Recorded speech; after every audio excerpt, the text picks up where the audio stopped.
This is the act of repression. And it's the internalization of violence.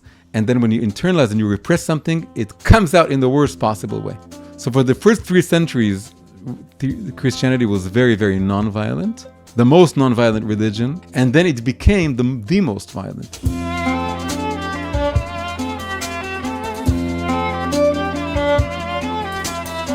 Today, we want to focus on a concept that is widely discussed in the world, and that is the concept of religious violence. That has become, in recent decades, a buzzword that is used by many, many people. It seems to suggest that there is a kind of violence that is different from regular violence, and that is religious violence. That is violence that's motivated by religious drives, or it's justified by religious reasons. And the interesting thing about this topic is that you have 2 groups of people that seem to be on the very opposite, on totally 2 sides of the table. But there's one thing that they have in common. So one group is atheists, that they don't like any religion. They think all religions are bad. And then there's this almost cliche by now that many secular people are saying, atheist people, they're saying that religions, generally, it doesn't matter which, religions are the source of much violence, or of most violence, or the worst violence in the world. And there was even one of them that went as far as saying that religion is the root of all evil. And they don't care if it's Islam or Christianity or Judaism, it doesn't matter, because religions are irrational, and religions are then used to serve some absolute truth. And then once you believe in a truth that's absolute, then you believe that it's above all morality, and then you can wage a holy war based on your religion. And so these people, they don't care which religion it is. They think all religions are bad, and then therefore that religions are the source of terrible violence, of religious violence. Now, on the other hand, you have a bunch of people who come out in the defense of religion. And they say a few things. One thing they say is that, come on, religions haven't been the most violent ideologies in the world. In fact, the 2 most violent, most lethal ideologies in the history of humanity have been the most anti-religious ideologies. One was communism, the other was Nazism. Communism was deeply, deeply secular, and it was all about relinquishing religions. And Nazism maybe had a pagan element to it, which you can call religious, but anyway, it was against biblical monotheism. It was against the idea of Judaism and Christianity, and it wanted to get rid of this. And it turns out that if you abandon religion, and you abandon especially the idea of mankind as being created in the image of God, you have much more bloodshed. But one interesting thing is that these people who come to the defense of religion is that they say, no, don't say this about religions. All religions are very, very good.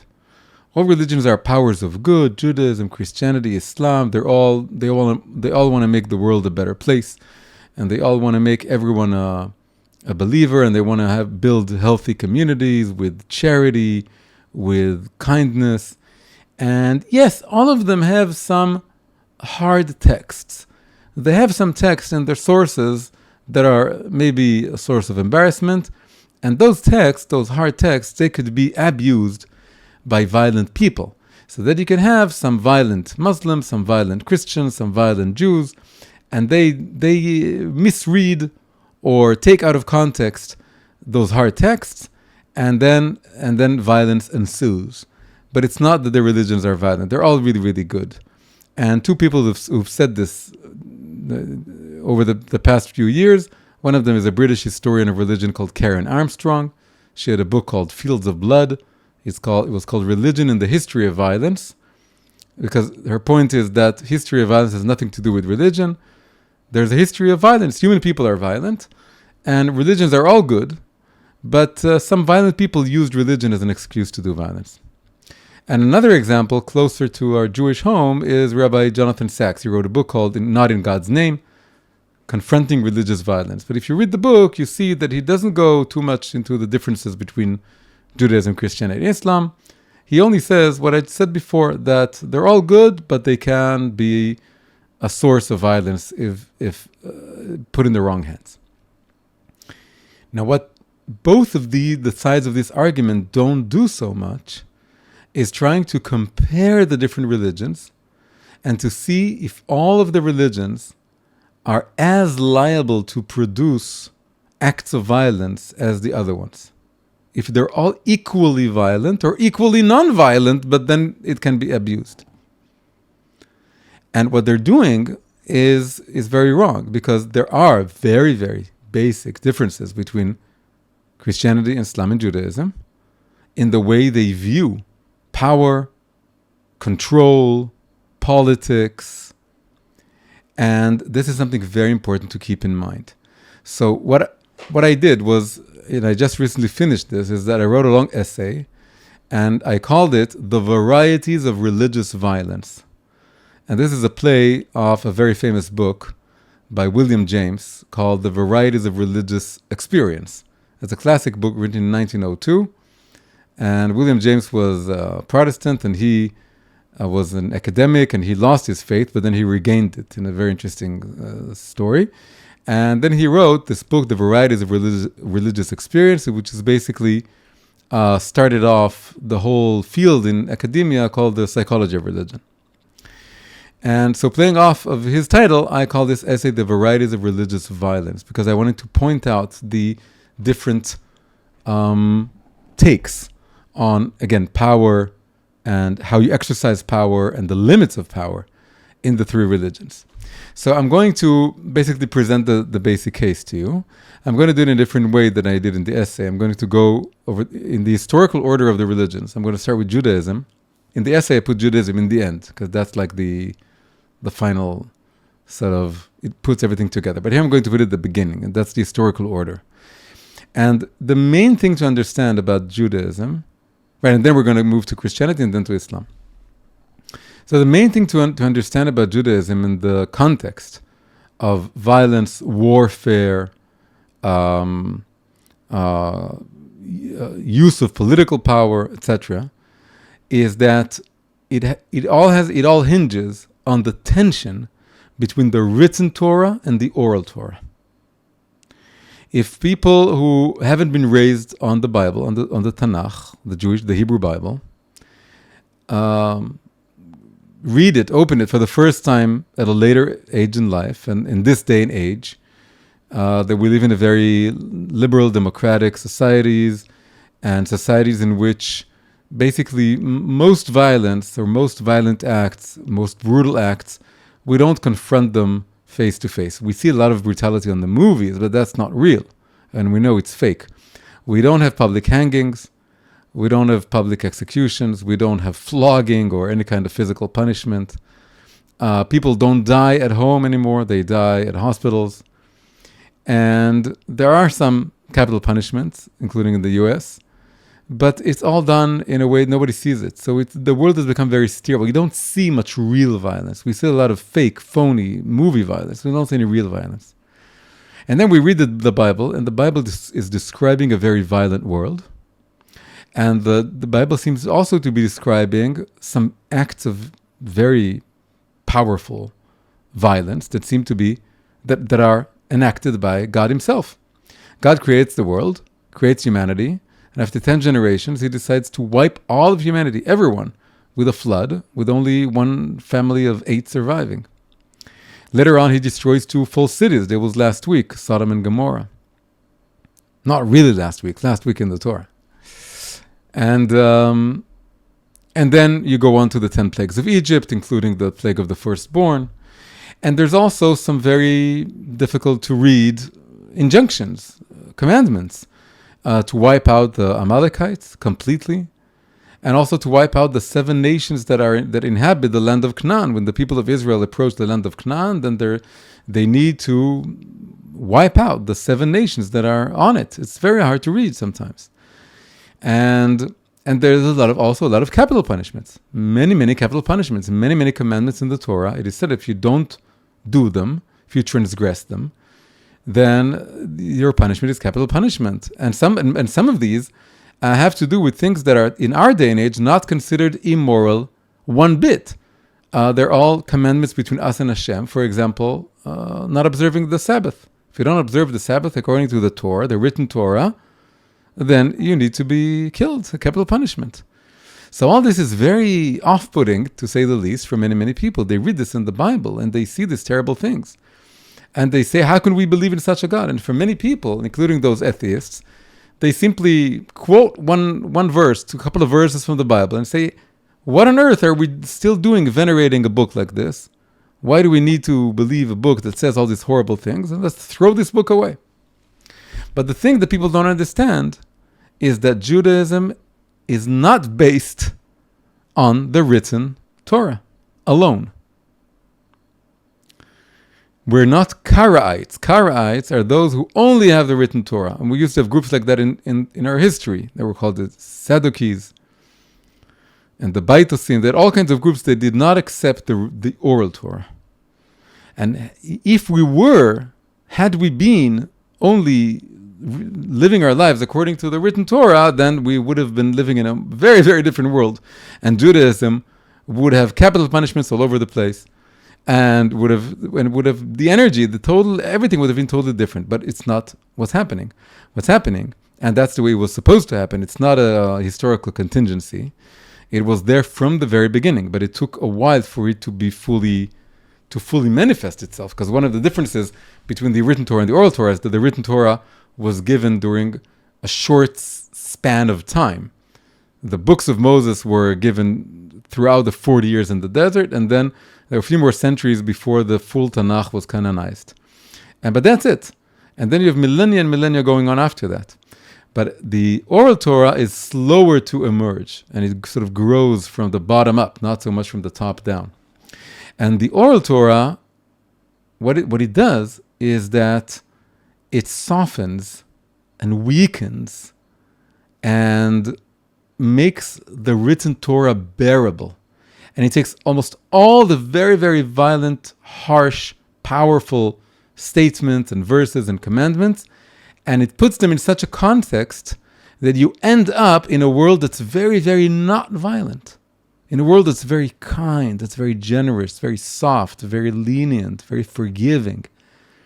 So you can imagine that in the written Torah, Hashem is, so to speak, throwing down very, rocks, fiery rocks, like on Sodom and Gomorrah. He has all these stories, all these injunctions, all these commandments, and all these descriptions later on, just all the wars that are described, very difficult to read according to our, again, standards. So all these sort of rocks are being dropped on us from on high, but what the sages did was that they tied parachutes to these rocks. And then the rocks landed softly on the ground. They cooled down, they landed on the ground. And I'll give you just a few examples. So we read that Joshua was supposed to come into the land of Canaan and kill 7 nations. That sounds horrible. As if he came in and started massacring everyone. But the sages tell us, no, no, no. And they learned this from subtle elements in the verses. And they say, of course not. He gave them, each town they received letters and notes in advance. And they were told, we're going to attack you. So no element of surprise. We're going to attack you. And now you have 3 options. You can leave, you can evacuate. If you evacuate, nothing will happen to you. And you can leave, and we're not into killing people. You can evacuate, or you can surrender. Because we were given this land by God. There is an absolute truth that's God-given. But it's not so cruel. You can surrender to us, and then you can live under us. And that's also an option. But if you don't choose to evacuate, and you don't choose to surrender, then you'll be viewed as a warrior. Now, learning this from the sages puts the whole thing in a totally, totally different context. That's one example. Another example is capital punishment. So the written Torah seems to be very liberal with capital punishment. However, the sages added so many contingencies and conditions and criteria that need to be met, that we end up with the Jewish law in which it's virtually impossible to find someone guilty of a capital crime. It's virtually impossible. If you learn the rules and the way they're written and all the conditions placed by the sages, they were so afraid of exercising capital punishment that they made it virtually impossible. And indeed, it was said that a Sanhedrin, a Jewish court, that would put someone to death once every 70 years was considered extreme. So that means that most Sanhedrin, most courts would do it even less often. Right? In the US, just for comparison's sake, last time I checked, in the USA, there are 70 capital punishments, executions a year. But it says here that if the court of Jewish courts would execute someone once every 17 years, it was considered like lethal, extra crazy lethal. So, and there's more and more examples. An eye for an eye for the sages, this means paying the price of, if an eye was taken out, then the person who took out your eye needs to pay you compensation. You need to find a way to measure to how much money an eye costs, or an arm, or a leg, whatever it is. And it's obviously there's no literal an eye for an eye. It's not even an option according to the sages. This is the literal reading of the verse. An eye for an eye means monetary compensation. And there are many, many more examples. So what you end up with is something very interesting. Okay, I have a siren going off, and that means that a rocket is on its way to Tel Aviv. Don't worry, it takes a minute and a half. I'm going to go to the shelter. I'll be back in 2.5 minutes. Okay, you can pray for me, but really it's all taken out by Iron Dome, almost all of them. But I have to go now, so hang on. You can say some psalms. I'll be back in about 2 minutes. A few moments later. I'm back. I'm safe. Quite a lot of booms this time. Yeah, where was I? What we end up with is a very, very interesting tension between the two Torahs, the written Torah, the oral Torah. The written Torah puts it on the table that there is an absolute divine transcendent truth that's not a human convention. It's not just like an offer that you may or may not do. It's not something that's, just a custom or a tradition or something, so polite and nice and liberal. There's an absolute truth. It's very, very weighty. It's very total. And in many ways, if we don't observe this truth, then our lives they become in a sense meaningless. That's why there's so much capital punishment there. On the other hand, this transcendent truth is mediated by the oral Torah in such a way that it gives us a lot of room in which to consider it and choose to accept it or choose not to accept it. We're given a lot of space, a lot of room that's very forgiving, that gives a lot of place for mercy and kindness, and that doesn't want to have this sort of laying heavily over our heads, over our shoulders, in a way that we lose our sense of free will, and we lose our sense of we're constantly working out of fear. Judaism doesn't want, the Torah doesn't want us to operate out of this constant fear of this absolute truth that's weighing down on us. So the oral Torah makes it so that we can live in a society in which people don't observe the Sabbath, but we don't kill them, and we don't kill other transgressors, and creates a very tolerant world. And this reflects an element of God also. God is also tolerant. God is not just this absolute monarch that demands everyone obey him. He's also a very, very tolerant monarch that's tolerant of his creator, of the world, and has been tolerant over many, many millennia of human culture. So this tension is very, very beautiful. And this is why Judaism over the years has been, relatively speaking, not a very violent religion. However, it does have all these texts that are sometimes very, very harsh.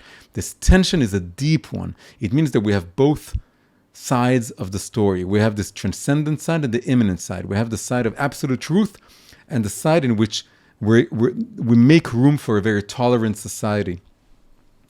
Now, all this gives you a good background for what happened when Christianity came into the world stage and what happened when Islam came into the world stage. Christianity was born towards the end of the Second Temple period. The Second Temple was still standing, but the Jewish people were deeply, deeply powerless. We didn't rule, or we didn't govern ourselves. We were governed by the Roman Empire. During Jesus' lifetime, the Sanhedrin lost its ability, that it hardly used anyway, to execute capital punishment. Shortly after he died, the temple itself was destroyed, and so we didn't even have sacrifices. It was like one of the weakest, lowest most point in the history of Jewish politics, in which the sages basically receded from the political realm to the private realm, and were constructing this very, very, again, lenient, kind society that focuses on intellectual pursuit, on prayer. Christianity was born of the spirit of the oral Torah. The written Torah was a book that was in the background and you would study it, but it didn't tell you how to live right now. Because again, we were outside of the realm of politics, outside of the realm of being powerful. We were powerless.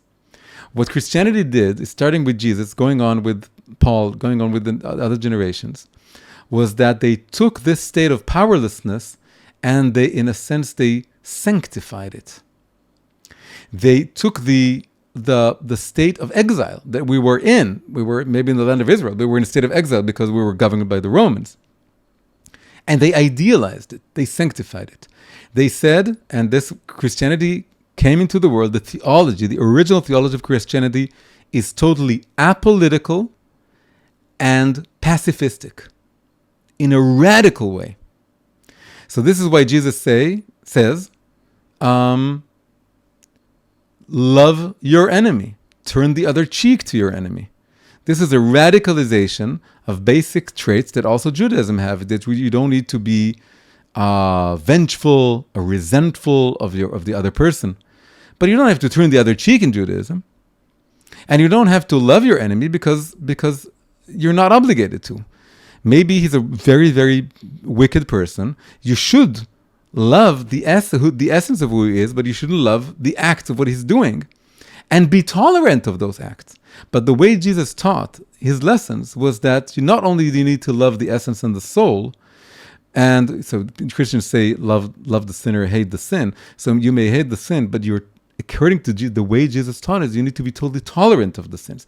And turning the other cheek is almost like encouraging those sins to continue.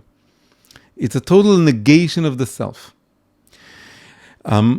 Judaism was in a state of being apolitical by force. Jesus turned it into the ideal. He said, give unto Caesar what belongs to Caesar and give unto God what belongs to God. Total separation of church and state, of religion and politics. Total separation.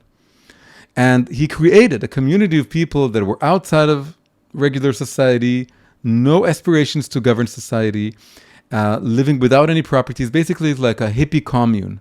It was like a hippie commune or a kibbutz in which you don't have any property and everything, and you're only focused on prayer and good deeds.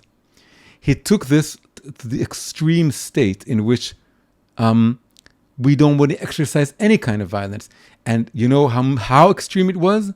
Jesus was even anti-self-defense. He didn't have a self-defense clause. At some point, his life is threatened. One of his students takes out the sword in order to protect his teacher, Jesus. And Jesus says, put back your sword, for he who lives by the sword dies by the sword. And basically says, even self-defense is not in my book. This is why he's crucified.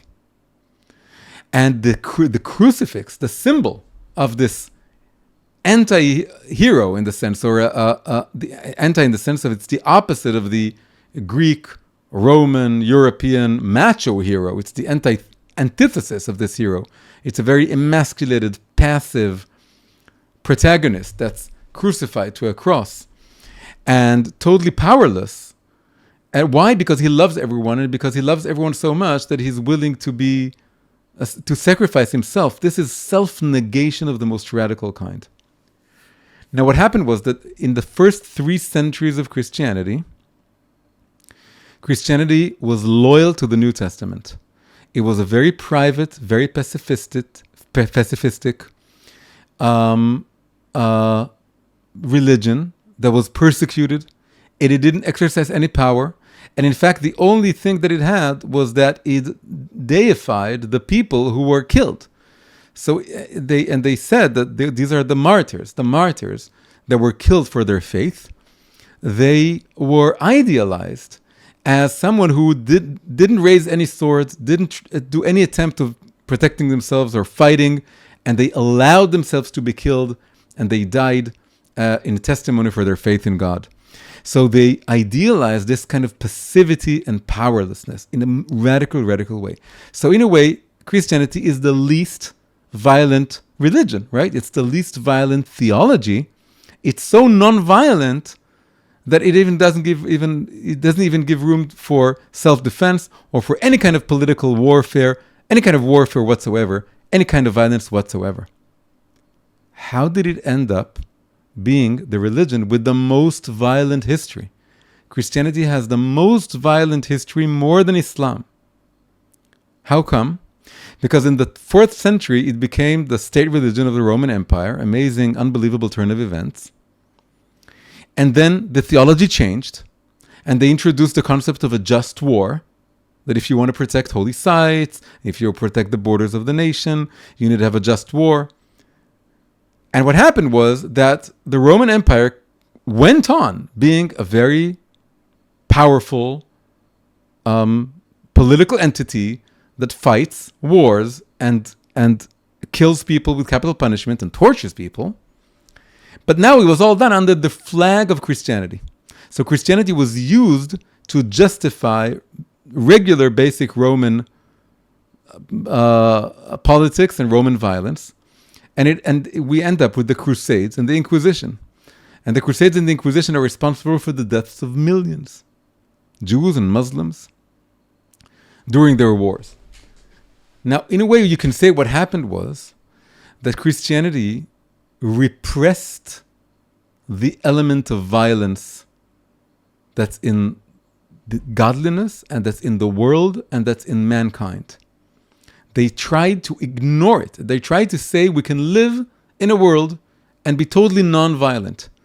Non-violence allows violence to happen, and it internalizes violence. The martyr that does not protect himself and does not fight and puts on a kind of show that they can live in the world without exercising any kind of power, then they allow the wicked, violent person to go on living and doing. And then really what happened is this is so unnatural not to protect yourself and not to fight against evil enemies, is that you internalize this violence that you're repressing, that you're trying to pretend you don't need or that God doesn't need. It was so, again, Christianity was born out of the spirit of the oral Torah, and it pushed the written Torah totally to the background. Interestingly, ironically, it included the written Torah, the Tanakh, in the Christian Bible. The most pages of the Christian Bible are the Hebrew Bible, the Tanakh, but it's called the Old Testament. And it serves as a background for the New Testament. And it's there only to basically say that's not what we want. We don't want the Old Testament. We don't want the Old Testament God of wrath or God of fear. We want the New Testament God of love and mercy and kindness. And it's negating, this act of negating, of putting the Tanakh there, in order to negate it, this is the act of repression of an aspect, a real aspect of godliness and divinity. And it's the internalization of violence. And then when you internalize and you repress something, it comes out in the worst possible way. So for the first 3 centuries, Christianity was very, very non-violent. the most non-violent religion during those times.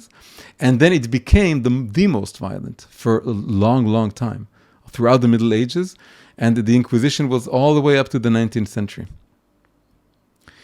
But gradually what happened was that it came back to its roots. So with the Reformation of the 16th century, that's the birth of Protestantism. And then basically Catholicism followed suit in the sense that it was separated from the state. And the West chose to have secular liberal democracies. And Christianity went back to being a very private, personal, powerless, non-political, apolitical, and pacifistic religion. And the West has become very much a culture of peace. So you have all the negative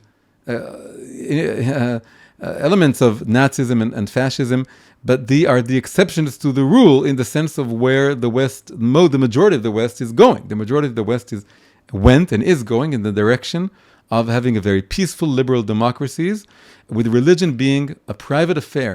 And then it can go back to being what it was supposed to be in the way it was in Christianity. That's why Christians today are very, very peaceful, and they don't want any wars. And there are beautiful examples of people who are they want to live peacefully.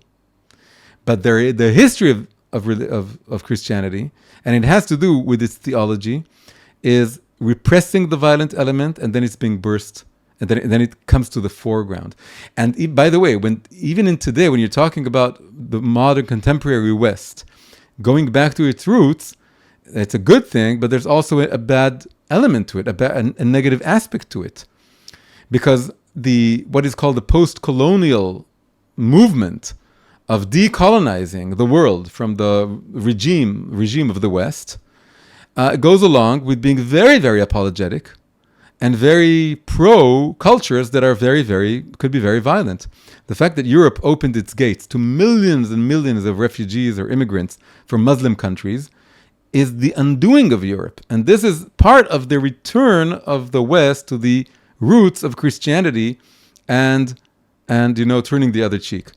There was a moment in the previous decade, 2015 or 16, that it was amidst the ISIS terrible terrorist attacks, and you had all these refugees coming from Syria, and many of them not coming from Syria, but pretending they're coming from Syria. And then there was a moment in which Pope Francis came out to a group of immigrants, and he washed their feet. And he washed their feet because this is like a gesture of kindness and humility in his eyes.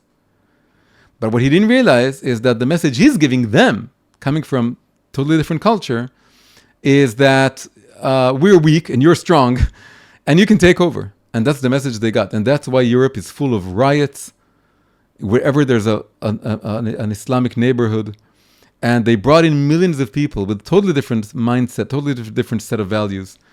And this white guilt of I'm going to be powerless and I'm going to deify powerlessness, that's the negative side of the return to the Christian roots, the original Christian roots of, again, passivity and powerlessness and so on. So this is a deep problem in the West, in a sense, is that the West is very much afraid of power. It sanctifies powerlessness. That could lead, as it led in the Middle Ages, in the history of the Crusades and the Inquisition, it led to an excess of violence. And then when they felt guilty over that and they realized it was wrong, they're going back to a kind of powerlessness, which again exposes them to other more violent societies and cultures. And that's a big problem in the West right now. So all this is coming out of the fact that Christianity was born out of the spirit of the oral Torah and Judaism, and repressed or ignored or pushed away the written Torah and that spirit, the spirit of a more of a God that's absolute, that has absolute power, that justifies warfare, that justifies violence, and says basically says that there is room for power, there is room for violence, but you need the balance of the two Torahs. Now, fast forward, if we were talking about the beginning of Christianity, fast forward to the beginning of Islam. Islam comes into the world 6 centuries after Christianity, 3 centuries after it becomes state religion and becomes the big, massive religion that it became. But where is it born? This isn't Jews, and it's not in the land of Israel, and it's not coming out of the powerlessness of rabbinic times. Islam is born in the Arabian Peninsula, 7th century, and the Arabian Peninsula during that time was very much a backward society. It was nested between a massive empire called the Persian Empire, another empire, the Byzantine Empire, but it wasn't under any of those empires. It was a very, very primitive society based on clans that were doing commerce, but also fighting each other very often. It was very much like biblical times. There were idol worshippers, and they would take care of each one had a control of an oasis, a source of water, and there would be constant attacks, and you needed to attack back, and you had a lot of capital punishment, a lot of physical punishment, a flogging, and so on. Very violent society, very brutal society that was like a living remnant of biblical times. It didn't have an advanced bureaucracy, an advanced economy. It didn't have agriculture. Hardly. So this is the Arabian Peninsula. Muhammad is born into this society. He learns about Christianity and Islam. He falls in love with the monotheistic idea.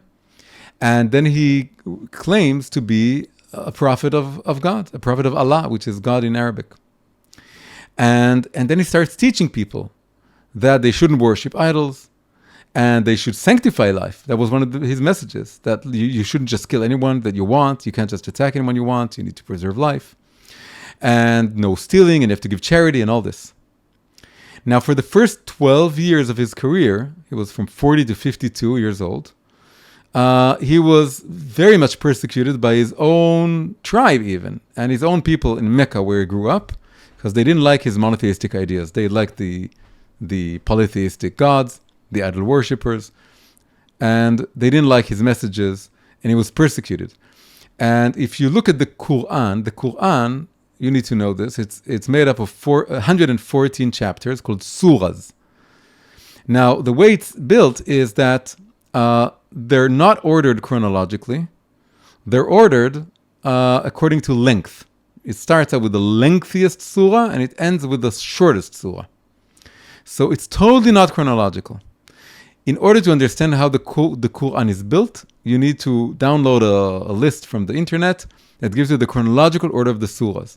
And it's like, basically, there are two periods of time in Muhammad's life. The first 12 years were in Mecca, and these are 2/3 of the chapters, basically. And then you have the last 10 years in Medina, Al-Medina. Al-Medina is the city or the state. It was first called Yathrib. He emigrated there. After 12 years in Mecca, he emigrated there. And the last 10 years of his life he spent there. And that was a totally different time. Now he was the ruler. He had a community. He had an army. And he started being a warlord. He started being a chief.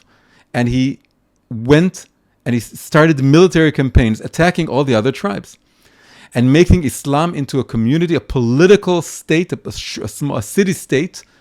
And over those 10 years, he unified all of the Arabian Peninsula, but based on warfare. He attacked everyone until everyone was terrified. After 8 years, he came back to Mecca, and he didn't have to kill anyone. They were all shaking with fear, and he just took over the city. And by the end of those 10 years, all of the Arabian Peninsula was under his rule, and they were all Muslims. Now, if you read the Quran, then about 2/3 of the chapters are from Mecca, and they're very, very peaceful. And they're all about prayer and about believing in God. There's only one God. There's a lot of talk about hell. There's a lot of descriptions about the punishments the sinners will get in hell. But otherwise, there's no violence. If you hear from people that Islam is a religion of peace and that they're anti-coercion and that there's so many beautiful passages in the Quran, I can assure you that it's all coming from those chapters that were from Mecca. But then you have the other third. And the other third of the surahs, the chapters, are from Medina. Medina is the state. Again, it was called another name. It became the state. Why? Because that's when Islam became a political entity. It started governing. They are very different in nature, those chapters. And they have a lot of rules and regulations, and they're very much placing positing Islam as a force to be reckoned with and a force that you need to be careful about. And it ends up almost like a crescendo with Surah number 9, which is a pretty long one. That's why it's a small number. It's early on in the book. Basically, the surahs from both chapters of his life are like two decks of cards that have been shuffled. Because it's organized by length and not by chronological order, then you can have one surah from Mecca, and then one from Medina, and then two from Mecca, and one from Medina. It's all mixed up. But if you put them in order, you see the jump very clearly from Mecca to Medina. And then you see that in Medina, he's becoming a totally different figure, and it's all about striking fear. And he's a fighter, he's a commander, he's a king.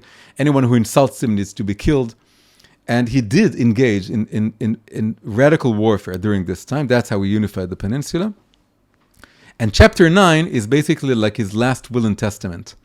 It's the one before last chapter, chronologically, in which he says that all the peace treaties are going to be cancelled in a few months' time, and then whoever doesn't accept Islam, you kill him. This is basically what he says. If they don't accept Islam, you kill them. If they accept Islam, that's okay. Islam means to surrender. They can surrender to Islam. Aslam taslam. Surrender.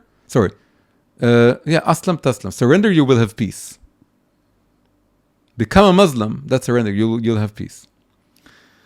If you're a Jew and a Christian, you can remain a Jew and a Christian as long as you're subjugated to Islamic rule and you pay a certain tax that you need to pay being a non-Muslim. So they had this, they were exempt. Jews and Christians, because he saw them as stages leading up to Islam, they could have this status of being dhimmi. Dhimmi means that they're subservient to Islam, and then you don't have to kill them. But if you don't accept Islam and you're not part of this status, that's humiliated status, they need to pay this tax, then you're going to have to be killed.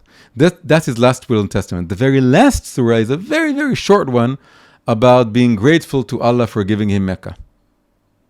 So it's that's like a little ending. But the last substantial surah is the one before last, and that's his last will and testament. Now what happened was that after Muhammad passed away, then you had the fastest growing empire in the history of humankind. Within a little over 100 years, the Islamic Caliphate was up, and it stretched from the shores of the Atlantic in Spain, it included all of Spain, well into India, north of India. It was one of the biggest empires ever built, and the one to be built over the shortest period of time. So if you remember that Christianity was peaceful for 3 centuries, until it in a way betrayed its own theology by becoming the state religion of Roman Empire, Islam is the very, very opposite of it.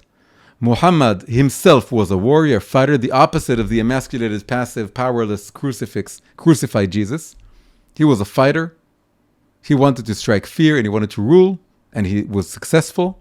And the legacy that he left was that within 100 years, there was a massive empire all bowing down to this new religion called Islam. In a way, by the way, the Crusades, one of the reasons for the Crusades, right, the jihad, is the war of the Muslims to expand the rule of Islam until ideally it's supposed to extend to the entire world. All the world has to be one Islamic state, according to Islam. The Crusades were a limited phenomena that was, in a way, a defense against the jihad. And it goes totally against Christian theology. So Christianity is radically non-violent to a fault, that you internalize violence and then it can burst out, and also leaves you vulnerable and exposed to, let's say, Islam. And Islam is the opposite. Islam is unabashedly political and unabashedly violent. It's not a thing to be ashamed of. And that's why they have swords in their flags, and that's why, to this day, it's a very deeply political religion. Let's give a tiny example. If you compare just to finish this point. So to finish this point is that if Christianity was born out of the spirit of the oral Torah of Judaism, then Islam was born out of the spirit of the written Torah of Judaism. Islam was what Muhammad was impressed by was not the stories and commentaries and complex readings that the sages did, or the spirit, the peaceful spirit of the world of the sages. He didn't care for that. What he enjoyed was the stories of the Bible. And the Quran is full of stories from the Bible. What stories? The stories of the plague, the stories of Sodom and Gomorrah, the stories of the 10 plagues in Egypt. They love those stories because that's punishment for the sinners, punishment for the idol worshippers. God is a monarch, a powerful monarch. Everyone should bow down to God. They love the stories of the Bible, of the written Bible, the written Torah. That's the God that Muhammad wanted. He wanted the God of the written Torah, not the God of the oral Torah. And he didn't like Christianity, the passive and polite religion that's all about turning the other cheek. No! Forget about turning the other cheek. I'm going to cut off the head of the person who slapped me on the face. I'm not going to. By the way, Islam early on beheaded its enemies. It was very common. Muhammad himself oversaw this. There was one Jewish tribe, there were 3 Jewish tribes in Medina, and 2 were exiled, and the third one, they killed all the men. They said they were siding with the enemy. They beheaded all the men, and they took all the wives and children as slaves.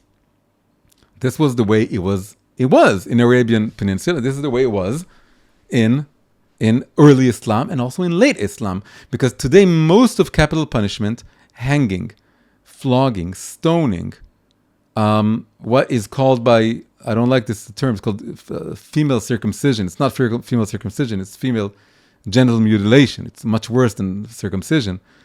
That's widely held. All these very brutal, very violent acts are widely held in many, many Muslim countries. Not all Muslim countries, not all Muslims are violent. I'm sure that many, if not most of Muslims are very, very peaceful people, and they want to lead a peaceful life. And they have all the chapters, which are the majority of the chapters in the Quran, 2/3, from Mecca, from the early period of Muhammad, to give them, to inspire them to lead a good life as individuals and families and communities, and give charity and be very good people. But the fact of the matter is that the trajectory of Islam throughout Muhammad's life, and which carried on after his life, the trajectory was to move from this state of passivity towards a state of jihad, that it wants to, through military means, take over the entire world and subject it to the rule of Islam and the rule of Allah. And the reason is that they took the spirit of the written Torah and they rejected the spirit of the oral Torah. They don't have the concept of 70 facets, or of rereading verses in a way that softens them, or in a way that alleviates the punishment, or that makes capital punishment nearly virtually impossible to actualize. No. That's why it's widespread in Muslim countries to have capital punishment, more than anywhere in the world. Well, maybe China, but China, we agreed that communism is the most lethal, the most violent ideology, is also the most atheist one.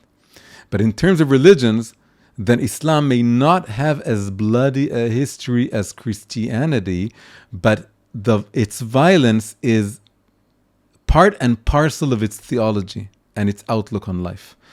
Christianity ended up being violent despite of itself.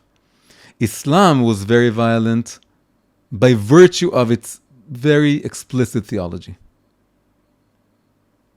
What both religions lack is this deep, deep, interesting balance that is in the Torah between the written Torah and the oral Torah. If we only had the written Torah, we may have been not so dissimilar from Islam, because the Torah tells us that we need a lot of capital punishment and we need to wage warfare and all this. But fortunately, we do have the oral Torah, and that's why Judaism doesn't look like Islam at all, and it doesn't have, and it's not as violent. There's no massive wave of Jewish terrorism washing over the world. But on the other hand, we didn't go the Christian route either. We didn't say, the written Torah, the Tanakh, that's obsolete. No, we're canceling that. We're calling it the Old Testament, or we're calling it the obsolete book. No. We're saying it's still valid, but we need to read it through the lens of the oral Torah. And then we end up with a very interesting tension in which we don't repress the element of violence, the element of power, the element of warfare. We don't repress it. We know it exists. We're ready for it. And we're also willing to meet force with force if necessary. And we know we need to be strong. We need to protect our borders. We need to fight terrorism. We're not going to open our gates to enemies. We're not going to wash the feet of immigrants from Muslim countries and let them know that they can take over our continent or our land. But neither are we going to be like them. We have this balance. When we're not going to have a society that looks like one of the Islamic countries, a dictatorship, in which if you oppose the regime, you're killed. And if you do a bunch of other things, you're killed.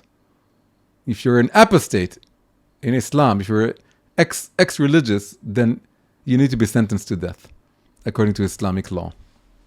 If you're homosexual, all these things. So, now the thing I wanted to say before was that it's beautiful to compare how each religion begins counting its calendar. What is the beginning of the year in Judaism, in Christianity, and Islam? Very telling. In Judaism, Rosh Hashanah, the new year, is the day in which mankind was created. It's the birthday of Adam and Eve. It's the birthday of humanity. We celebrate, it's the beginning of the world, the creation of the world, 6 days prior. And that day is the creation of mankind. So that's the beginning of time. That makes sense, very simple. In Christianity, what is the new year? The new year goes together with Christmas. Christmas is the time that who they claim to be the Mashiach, the Messiah, is born. So this is a religion that's based on a miraculous event of the Son of God being embodied in physical form, and this miraculous event, that's the beginning of Christianity. So it's something that's outside of nature, outside of reality, very much goes along with their desire to be a religion of prayer and contemplation and something that transcends nature altogether. So it's this miraculous event of Jesus being born. That's the beginning of the calendar, beginning of the year, or very, very adjacent to it. What about Islam? How does the Islamic calendar begin? The Islamic calendar does not begin the counting of the years and the beginning of each year. It doesn't begin with the birth of Muhammad. It's not that an important an event. It doesn't begin with Muhammad becoming a prophet, receiving his first prophecy, his first awakening. It was an important moment. It was the beginning of the Quran, beginning of the years of his being the prophet in Mecca, and so on. That's not how they count their calendar. When did they start counting it? When he moved from Mecca to Medina. It's called the Hijrah, the migration from Mecca to Medina. That's the beginning of the Islamic calendar, although Islam began 12 years before. Why? Because only when Islam becomes a state does it really begin. Mecca is just like a prologue. It's a 12-year-long prologue. But the real beginning is having political power and governing and ruling. So, we said in the beginning we want to compare the varieties of religious violence. Some people say that all religions are prone to violence. Other people say, no, none of the religions are violent. They're equally all about kindness and love and charity, but they can be abused by some people who hate religion or who abuse the texts that each religion has. This is imprecise to the extreme. The reality is that you have two religions that have this aim, the explicit aim, to take over the world, but they're totally different, opposite. One is totally nonviolent in its theology. It's totally, if you read the New Testament, it's absolute zero condoning of violence. But it ended up being very violent. Why? Precisely because it ignored the necessity to use force in certain contexts. And when you repress it, and you don't deal with it, and you don't give it room, then it ends up ruling you. It ends up being the rule instead of the exception to the rule, and you end up with the Crusades and the Inquisition and all this history, but it ended up going back to its roots and being, again, non-violent to a fault. And on the other hand, you have Islam that brandished the sword and unabashedly talked about force and political force and violence, and has the most violent theology that we have, without the softening element of an oral Torah to weaken it and make it and have it create a much more peaceful community. Again, many Muslim communities can be very peaceful, but if they go back to their theology, there's so much room there to be radicalized. If a Christian goes back to its original text, they become pacifists. If a Muslim goes back to their original texts, they can become radicalized in no time. And in the center, you have the religion that gave birth to both these religions. And that's the most interesting one in this sense, in that it has the written Torah and the oral Torah. And the written Torah is the spirit out of which the Quran, which by the way, Quran is very much like Mikra, same root, comes from the word Mikra, which is Bible. It's coming out of the written Torah. So you have both the Mikra, the written Torah, that says the world is a violent place. And sometimes you need to meet violence with violence. And there is room for political force, there is room to have borders and to keep your borders, and there's room for fighting, and you don't have to be ashamed of it. However, we also have the oral Torah, which is all about let's minimize the use of power as much as we can. Let's minimize it to the minimum. Let's not exercise capital punishment unless we absolutely have to. Right? 75 years of the state of Israel, we only executed one person, Adolf Eichmann, Nazi. That's it. No executions. Again, maybe to a fault. Maybe it's too much influenced by Christianity. Maybe we need to have capital punishment for terrorists. So, but the idea is that we're looking for this balance, and it's an interesting balance. It's not just not too much violence and not too little violence, or not it's somewhere in between powerfulness and powerlessness. It's to really hold on to both sides of this complicated truth, that there is an absolute morality that we need to fight for, and it's transcendent and it's divine, but the way we want to bring it into the world is we want it to come into the world in a very soft way, in a very measured way, in a way that we minimize the violence of it as much as we can. So this was a longer than expected review of this essay that I wrote and this thesis that I'm proposing about the varieties of religious experience. And I hope you came out informed more than you were before, and that this gives you some understanding of what's going on in the world today, and the two massive religions that are fighting each other, what they represent, and what is our mission, our calling, our purpose, is to try and give to the world an ethics of war, an ethics of politics that is truly balanced, that we're not going to allow jihadi terrorism to flourish, but we're not going to resort to those kind of terrorist techniques either.